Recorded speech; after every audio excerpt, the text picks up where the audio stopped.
بسم اللہ الرحمن الرحیم، السلام علیکم ورحمۃ اللہ۔ ماہ مبارک الہی ہے، ماہ رمضان اور قرآن کی بہار۔ کتنا ہی اچھا ہو کہ ہم ایک ایسے بہت ہی اہم دو سوروں کا انتخاب کریں، جن دو سوروں کا انتخاب پروردگار عالم نے ہمارے لیے کیا اور ہمیں بتایا کہ یہ دو سورے اتنے اہم ہیں کہ رمضان المبارک کی جو پیک ہے، جو عروج ہے شب قدر، اور اس شب قدروں میں جو سب سے اہم رات ہے 23، اس میں ان دو سوروں کو پڑھو۔ آپ سمجھ گئے ہوں گے وہ دو سورے ہیں عنکبوت اور روم۔ حدیث بہت زیادہ اوتھینٹک اور مزے کی ہے کہ امام جعفر صادق علیہ السلام ابو بصیر جو بہت ہی عظیم ان کے صحابی ہیں، وہ روایت کر کے کہہ رہے ہیں کہ امام نے یوں فرمایا کہ جو شخص سورہ عنکبوت، سورہ روم کی تلاوت 23ویں کی رات کو کرے تو کیا ہوگا؟ امام نے کیا فرمایا؟ یہ بہت عجیب بات ہے۔ امام نے فرمایا واللہ یا ابا محمد فہو من اہل الجنہ، خدا کی قسم، وہ بھی قسم باسم جلالہ، کہ خدا کی قسم کہ وہ اہل جنت میں سے ہوگا، لا استثنی فیہ ابدا۔ پھر امام فرماتے اس میں کسی قسم کا کوئی استثناء نہیں ہے، جس نے بھی اس کو سمجھا۔ یہ سمجھنا، تلاوت بغیر سمجھے ہوئے ہوتی ہی نہیں ہے، ٹھیک ہے نا؟ تلاوت کا مطلب یہی ہوتا ہے کہ آپ پڑھیں اور اس کے پیچھے چلیں، ٹھیک ہے؟ تو جس نے بھی اس کو سمجھا، اس لیے ہم سمجھنے کی کوشش کریں، تو پھر فرما رہے اس میں کسی قسم کا استثناء نہیں کروں گا، یعنی کوئی ایکسیپشنل نہیں ہے، نہ ہی مجھے اس کا کوئی خوف ہے کہ میں نے جو قسم کھائی ہے اس میں اللہ شاید اس پر میرے لیے گناہ مقرر کرے گا، مجھے یہ خوف بھی نہیں ہے، یعنی میں اتنے اطمینان کے ساتھ کہہ رہا ہوں، لا اخاف ان یکتب اللہ علی فی یمینی اسما۔ اس طرح کی احادیث آپ کو ریئرلی بہت ہی کم ملتی ہے جس میں اتنی تاکید کی جائے کہ کیونکہ ان دونوں صورتوں کو اللہ کے نزدیک ایک بہت ہی عظیم مقام اور منزلت حاصل ہے، اس لیے امام صادق علیہ السلام نے ایک خاص یقین کے ساتھ یہ بشارت دی ہے کہ ان دو صورتوں پہ ہم عمل کر لیں تو ہماری نجات ہی نجات ہے۔ تو آئیے چلتے ہیں اور بسم اللہ کرتے ہیں۔ بسم اللہ الرحمن الرحیم۔ پہلی آیت الف لام میم، یہ آیت حروف مقطعات میں سے ہے اور دونوں سورہ الف لام حروف مقطعات سے شروع ہو رہے ہیں، اور یہ بھی ایک بہت اچھی اس بات کی علامت ہے کہ اس کے بعد جو ہے نا وہ ایک بہت اہم یوزلی میسج ہوتا ہے، زیادہ تر قرآن کی اہمیت کے بارے میں ہوتا ہے۔ تو یہاں پر پہلی آیت الف لام میم ہے، اور اصل جو سب سے اوتھینٹک بات الف لام میم کے بارے میں وہ یہ ہے کہ یہ ایک راز ہے، سیکرٹس ہے اللہ اور اللہ کے رسول کے درمیان، کیونکہ اللہ نے اس کو سیکرٹ رکھا ہے، تو ہمیں جو باتیں بتائی جاتی ہیں وہ کچھ احادیث میں بس وہ گمان ہے، حد سے یقینی ہمیں کچھ پتہ نہیں ہے۔ دوسری آیت حسب الناس ان یترکوا ان یقولوا آمنا وهم لا یفتنون، کیا لوگوں نے یہ حساب، یہ خیال کر رکھا ہے، احسبہ یعنی کیا، حسبہ حساب کر رکھا ہے لوگوں نے کہ ہم انہیں ان یترک، ہم انہیں چھوڑ دیں گے انہی کے حال پر، صحیح ہے نا؟ ان پر اس سے کچھ حساب کتاب نہیں لیا جائے گا۔ کب؟ ان یقولوا آمنا، کہ وہ صرف بولیں، کہیں زبان سے کہ ہم ایمان لائے ہیں، اور یہ کہ وہ آزمائے نہیں جائیں گے، وہم لا یفتنون، ان پر کوئی آزمائش نہیں آئی کہ بس انہوں نے کہہ دیا یہ کافی ہے، ایسا ہوگا؟ یہ سوالیہ۔ تو سورہ عنکبوت کی دوسری آیت جس سے آغاز ہو رہا ہے سورہ، وہ ہے ایک سوال، ٹھیک ہے؟ بہت اہم ہے ہمیں جھنجھوڑنے کے لیے۔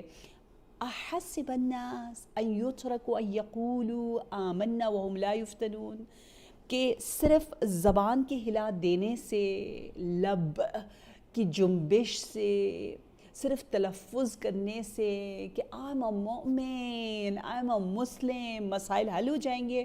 نو وے، بالکل بھی نہیں، صحیح؟ یہ ایسا نہیں ہوگا۔ اگلی آیت میں دیکھیں اللہ نے کیا کہا ہے، وَلَقَدْ فَتَّنَّ الَّذِينَ مِنْ قَبْلِهِمْ، اور یقیناً ہم نے ان سے پہلوں کو بھی آزمایا ہے، ہم انہیں آزما چکے ہیں۔ فتنہ فتنہ آزمائش کو کہتے ہیں عربی زبان میں، ٹھیک ہے؟ کیوں اللہ نے آزمایا ہے؟ فَلَيَعْلَمَنَّ اللَّهُ الَّذِينَ صَدَقُوا وَلَيَعْلَمَنَّ الْكَاذِبِينَ، کیونکہ اللہ کو بہرحال یہ واضح کرنا ہے کہ کون سچے ہیں، اور یہ بھی ضرور واضح کرنا ہے کہ کون جھوٹے ہیں۔ اللہ کو پتہ ہے، اپنے علم کو اللہ نے شہود، اپنے علم کو ظہور کے مرحلے تک لانا ہے۔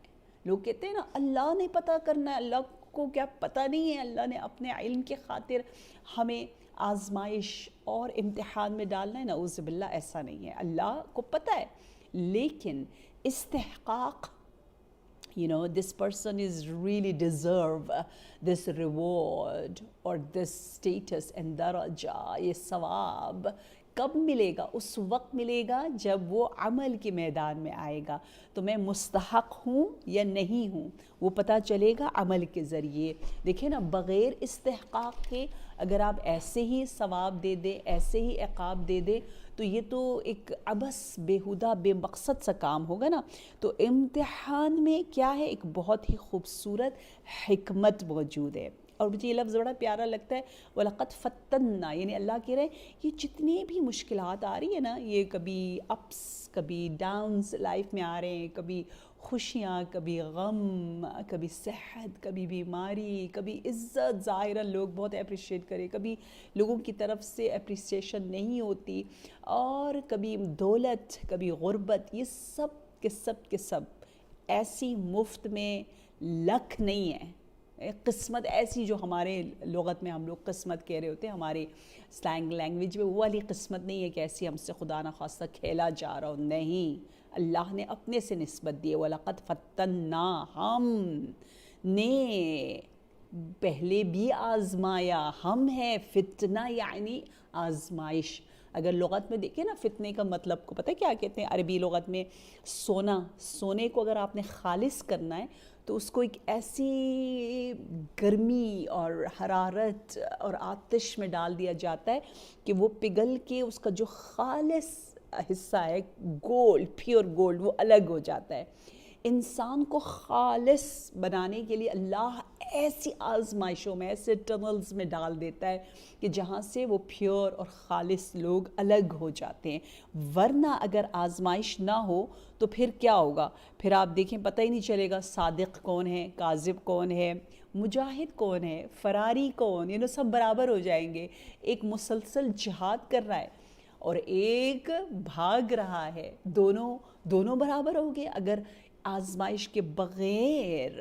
دیکھیے آپ سب جنہوں نے بھی تلفظ اور وربلی کہہ دیا وی آر اے ٹرو مومن، سو اس کے کہنے سے یا اشہد ان لا الہ الا اللہ کہنے سے یا شعار نعرے بازی کرنے سے جو ہے وہ بات نہیں بنتی، اصل ہے میدان عمل۔ اس لیے بہت زیادہ یقین کے ساتھ کہا گیا ہے کہ ہم فتنے میں یہ جو مشکلات آ رہی ہوتی یہ سب پروردگار عالم کی جانب سے ہیں، اور اس کو ایک ہم نعمت سمجھے۔ تو ایمان کی منزل پر کڑی آزمائشوں سے گزر کر انسان جو ہے وہ فائز اور کامیاب ہو سکتا ہے۔ انشاءاللہ کہ آپ لوگ تفسیر کوثر سے بھی فائدہ اٹھا رہے ہوں گے، اور اگر آپ کے پاس وہ کتاب نہیں ہے تو جو ایپ میں نے کھولی ہوئی ہے، جو ویب سائٹ میں نے کھولی ہوئی ہے وہ ہے بلاغالقرآن.com، جس میں آپ بہترین ترجمہ، بہترین تفسیر جو ہے وہ بہت ہی خوبصورت انداز سے آپ کے سامنے ظاہر ہو جائے گی۔ اب چلتے آیت نمبر 4 کی جانب، جس میں پروردگار عالم پھر اسی بات کی طرف اشارہ کر رہا ہے کہ ام حسب الذین یعملون السیئات ان یسبقونا ساء ما یحکمون، برائی کے مرتکب افراد کا یہ خیال کرتے ہیں، صحیح ہے، جنہوں نے مرتکب ہوئے برائی میں، وہ ان کا خیال یہ ہے کہ وہ اللہ سے، یعنی وہ ہم سے بچ نکلیں گے، فرار کر جائیں گے۔ کتنا برا فیصلہ ہے جو یہ کر رہے ہیں۔ ساء ما یحکمون، یہاں پھر وہ حسبہ آیا، کیا یہ گمان کرتے ہیں الذین یعملون السیئات، ان یسبقونا، سبقت لے جانا، فرار کرنا، کہ ہماری حکومت سے انہیں فرار کوئی اسکیپ کر جائیں گے، جس طرح دعائے کمیل میں نا لا یمکن الفرار من حکومتک، اور انتقام اللہ نہیں لے سکے گا. نعوذ باللہ جو ہے وہ ہم برائی کرتے چلے جائیں اور جو ہے وہ اس کا کوئی بدلہ نہیں ہوگا، ایسا نہیں ہے. آپ کو پتہ ہے کہ بعض سورہ عنکبوت کی آیات سے پتہ چلتا ہے کہ یہ اس وقت اس سورہ کی کچھ آیات نازل ہوئیں جب مسلمان بہت کٹھن حالات میں، مکہ میں ان کی بڑی سخت لائف تھی، کیونکہ بعض مسلمانوں کو حبشہ کی طرف ہجرت کر کے جانا پڑا. یہ یعنی ایسے سخت حالات میں جہاں اللہ کہہ رہے مومنوں سے میں امتحان لوں گا، وہاں کہہ رہا ہے کہ مشرکین یا ظالمین سے میں انتقام لوں گا، وہ بھی بھاگ کے نہیں جا سکتے. ٹھیک ہے، تو اس لیے اس پر بہت زیادہ تاکید ہے. مومن اینڈ منافق اور ظالم دونوں کا ذکر ہے. اور بہت انٹرسٹنگ بات یہ ہے کہ اس سورے کی تلاوت کا جو ثواب بتایا نا، اس میں یہ بھی بتایا ہوا ہے کہ جو اس سورے کو سمجھے گا، پڑھے گا، عمل کرے گا، تو دنیا میں قیامت تک جتنے بھی مومن ہیں، ہر مومن کے بدلے اس کو 10 حسنہ ملے گا، 10 نیکیاں ملیں گی. کتنے مومنین ہیں. اور ہر منافق کے بدلے بھی اس کو 10 نیکیاں ملیں گی. کتنی پیاری خوشخبری ہے. تو یہ اس سورے کو اپنی جان دل سے لگا لیں. اور جب شب قدر آپ پڑھیں نا اس سورے کو، تو تفسیر برہان کی والیوم نمبر 4 میں بتایا گیا ہے کہ ایسا کریں کہ پانی آپ رکھ لیں اور اس کو پڑھ کے اس پانی پر پھونکیں. اس پانی کو اگر آپ پئیں گے تو آپ کو شرح صدر ملے گی، آپ کے دل کو سکون ملے گا. اگر اس کی چھینٹے آپ چہرے پہ لگائیں گے تو چہرے پہ نکھار آئے گا. اس پانی کو پی کر اگر آپ سو جائیں گے تو آپ کی نیند بہت اچھی ہوگی. تو سورہ عنکبوت 69 آیات ہیں، اور صدر اسلام کے جو مسلمان تھے، جو بہت ہی منورٹی میں تھے، ان کو تسلی، تشفی، ان کو سکون دینے کے لیے بہت سی اس میں آیات آئی ہوئی ہیں. اور یقیناً یہ سورہ توحید سے لبریز، اور جتنا ہم آگے جاتے جائیں گے ہمیں پتہ چلے گا کہ کیوں پروردگار عالم نے اس سورے کو ایک خاص عظمت دے رکھی ہے کہ شب قدر میں یہ سورہ جو ہے وہ پڑھا جا رہا ہے.